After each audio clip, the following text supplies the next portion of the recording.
Hi, thanks for watching, and welcome to Coder++. The goal of this video is to help you become a better programmer.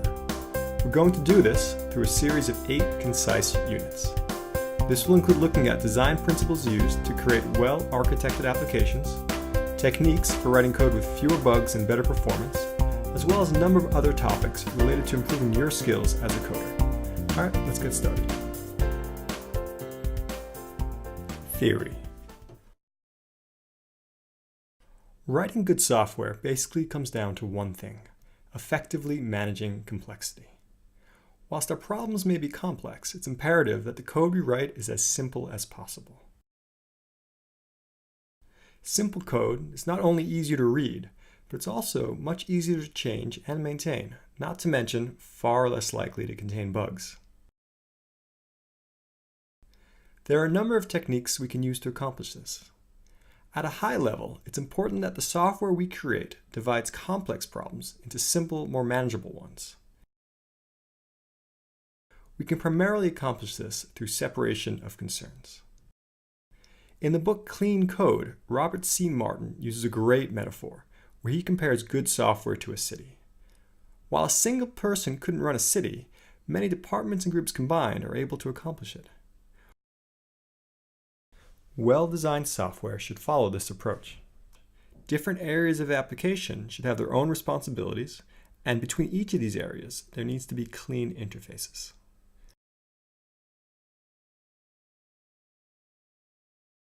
When deciding what to put where, it's important to design with high cohesion and loose coupling in mind. High cohesion means that the functions contained in a class should all be closely related to helping the class perform its single responsibility.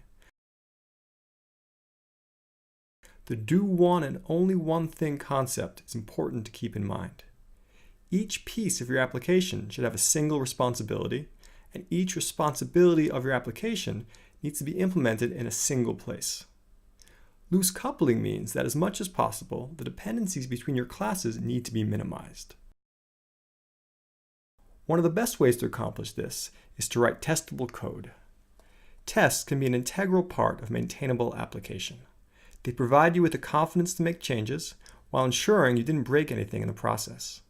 More importantly though, tests force you to think about your interfaces, because ultimately code with numerous dependencies and poorly designed interfaces is inherently difficult to test.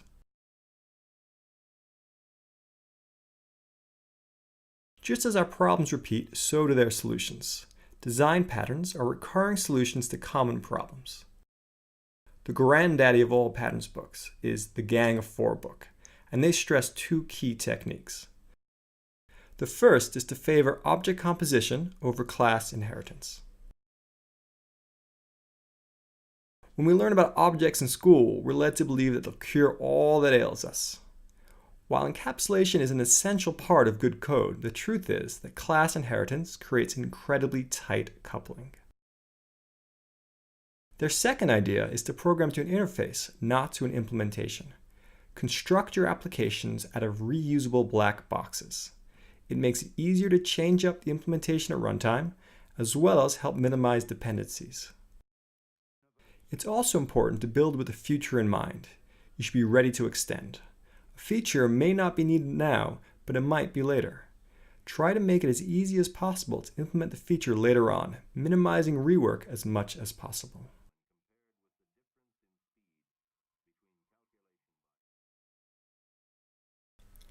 Clean code.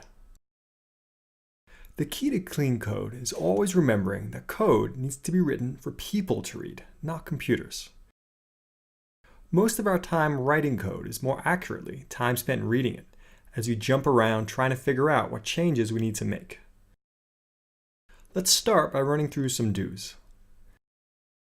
The names you give your classes, functions, and variables are what's special about your code. The rest is just syntax and semicolons. For self-documenting code, let's look at an example. Inline documentation is often a very bad idea. Over time, the code changes, and due to neglect, the documentation starts to tell lies.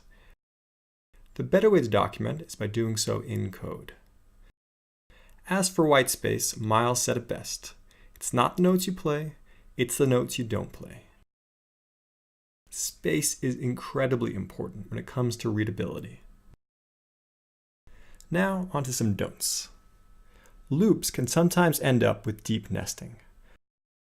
A good way to limit this is to use a continue.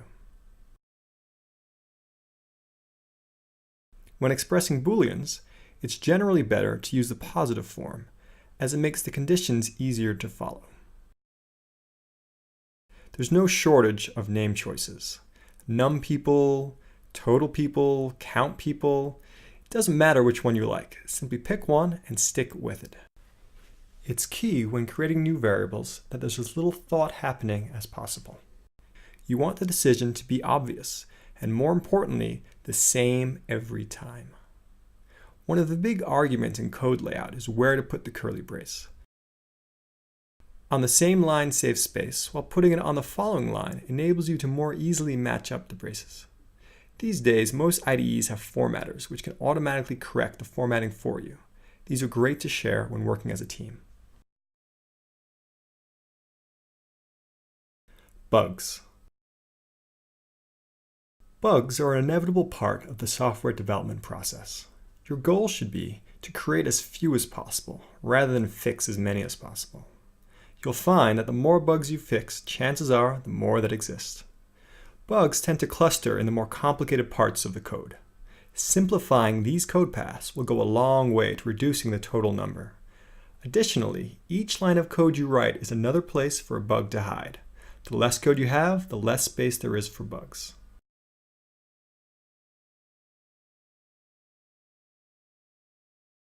One of the key techniques to reducing unnecessary code is making sure that there is as little code duplication as possible. Besides generating extra code, it's more likely that as requirements change, the duplicate code will get out of sync. Another key point related to bugs is the importance of fixing them as early as possible. Bugs found and fixed after an application has been released can be exponentially more expensive to fix than if they were fixed during the development cycle. Simply put, when developing, if you notice a bug, fix it. If you can't fix it there and then, at the very least document the issue, so you're able to fix it as soon as you possibly can. Lastly, it's important to try to be as pessimistic as possible. Developers tend to be optimistic people. While this is generally a good thing, when it comes to considering ways for your application to fail, it's helpful to assume the worst. Expect web services you depend on to be unavailable and assume that hard drives will fail. Dennis Waitley said it best: expect the best, plan for the worst, and prepare to be surprised.